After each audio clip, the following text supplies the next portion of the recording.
So once again,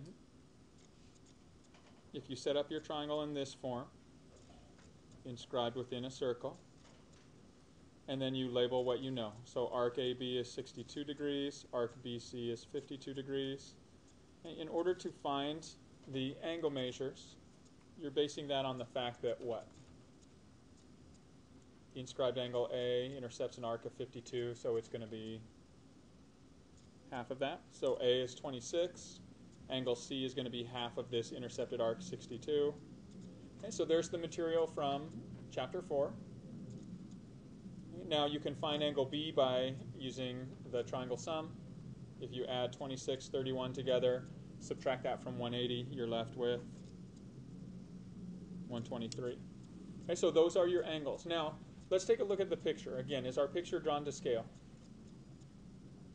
No. What kind of a triangle are we dealing with here?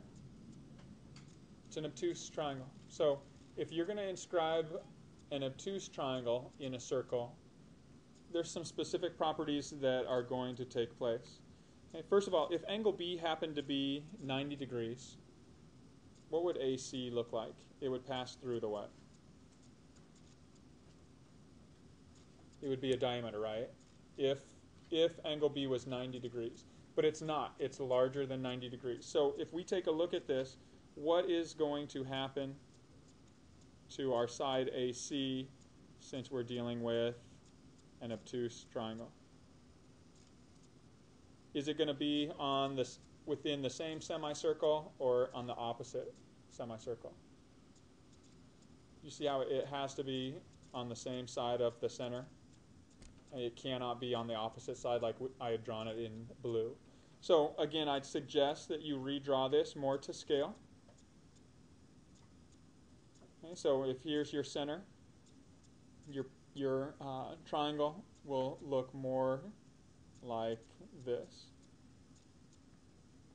Okay, it's not going to be across the diameter. It'll be in this form if we have an angle of 123, 31, and 26. So here's A, B, and C, and we have these intercepted arcs of 62 and 52. Okay, so this is a little more like what your triangle should look like. Okay. All right, did anybody get further than this? Get any other pieces of information? Molly?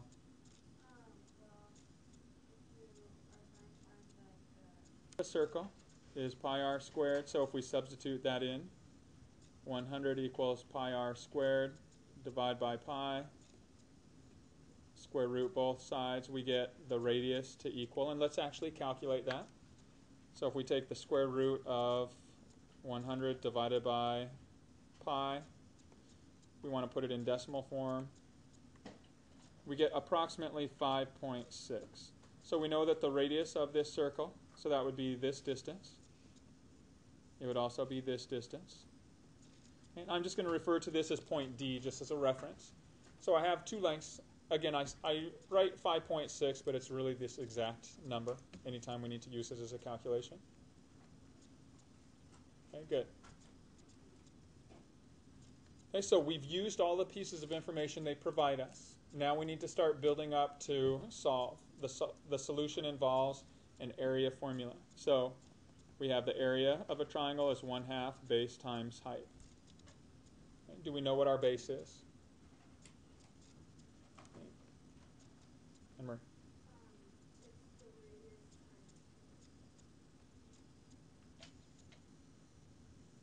For this here? Okay, now careful on the, like if you extended this out, would be the radius times 2.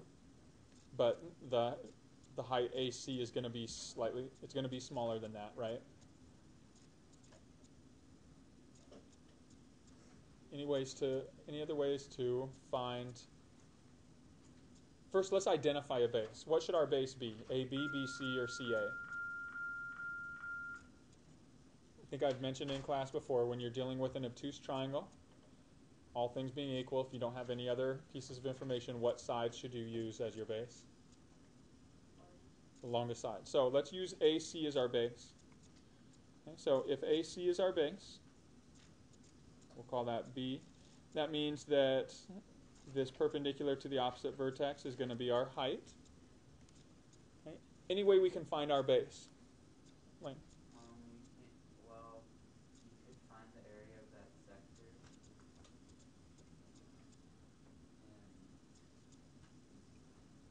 Okay, so that is a possibility, and I see you could do each of the two sectors from ADB and BDC. You could do each of those, try to find them, and then remove the segments from those. But again, that would be more calculations than kind of where I'm going to try to lead you guys. Okay, is there another triangle that contains side B? ABC contains it. What other triangle contains it? ADC also does, right? So what do we know about ADC? We know the lengths of two sides. Do we know what this angle measure is right here?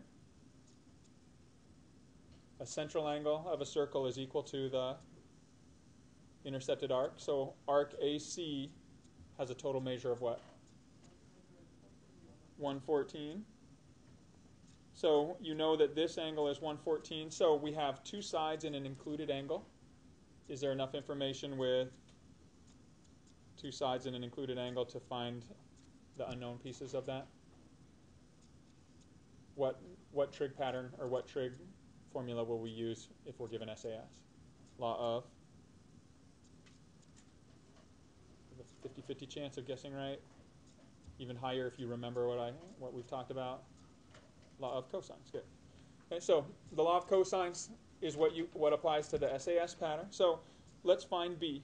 So we have B squared using the law of cosines. B squared is equal to the sum of the squares of the other two sides. So 5.6 squared plus 5.6 squared minus twice the product of those two sides, all times the cosine of the angle opposite B, which we found was 114, right? Okay, so we can calculate this. We'll go ahead and solve for B using our calculators. So we go to the Algebra tab, F2. I'm going to replace B with X just to make it easier to type in. So I'm going to say X squared is equal to, now I'm not just going to use 5.6, I'm going to use the exact number. So I go up and highlight that number. So 5.6 squared plus 5.6 squared minus 2 times 5.6 times 5.6, all times the cosine of 114. I want to solve for X, close off my parentheses, and again I've entered things in decimal form, so my answer should be a decimal. I get my length of B to equal 9.46 approximately. Okay, so right now I can substitute in for my base, okay, of triangle ABC. And now I know I'm gonna use this number again. So what I'm gonna do here so that I can access this number is I highlighted it and hit enter, so it pulls it down into the display. I'm gonna delete everything, hit enter again. That just gives me, anytime I need to refer to this, I can just go up and highlight it and it'll access that number. Okay, so here is my base.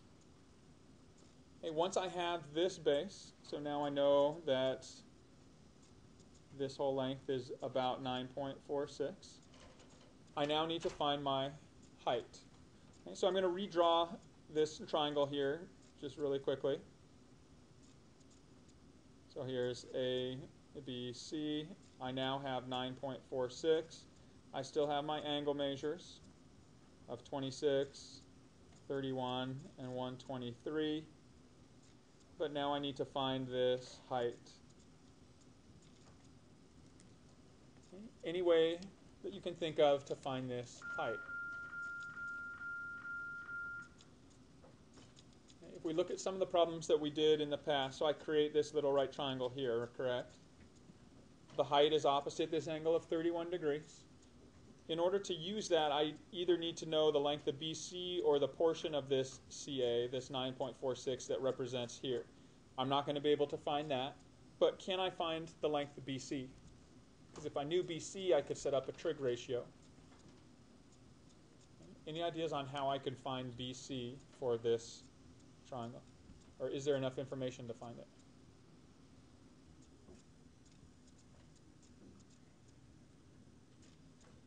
What pattern of information do I have here? How many angles? I have all three angles, right? And then how many sides? I have one side. So do I have any pattern for non-right triangles that involve one side and two angles? ASA or AAS? ASA leads you to use what? Law of sines. So let's take law of sines. Right? To find, let's say, this side BC, which I'm just going to label X. Okay? To find X, how would I set up law of sines to find the missing piece X? The ratio of X over the sine of the angle opposite it, which is 26.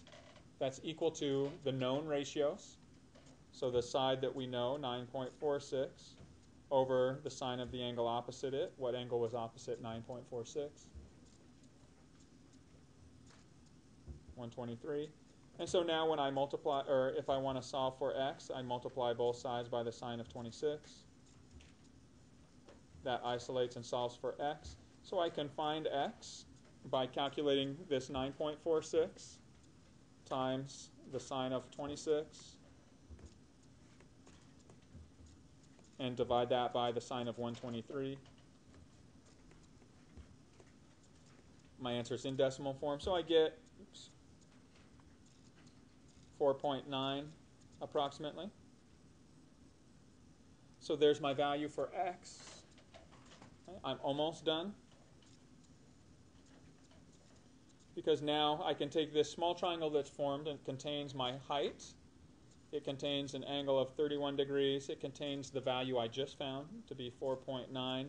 And so what's the last thing I can do in order to set up and find my height? I have an angle.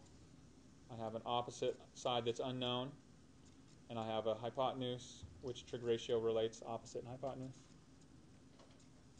Sine. So I can set up my sine ratio. Sine of 31 degrees is equal to opposite over hypotenuse. Multiply both sides by 4.9. And there's my h value. So now I can substitute that in. 4.9 times the sine of 31 degrees. And there's my final calculation. So I can go in right now. I can take this whole calculation, 0.5 times my 9.46. So I'm going to go up and highlight that. Times the 4.9. Again, I need to go highlight the exact answer. Oops. And then multiply that by the sine of 31. And when I do, I get my final solution for this whole area of 12.05. The units were centimeters. It's an area, so it's square units. And that would be the solution.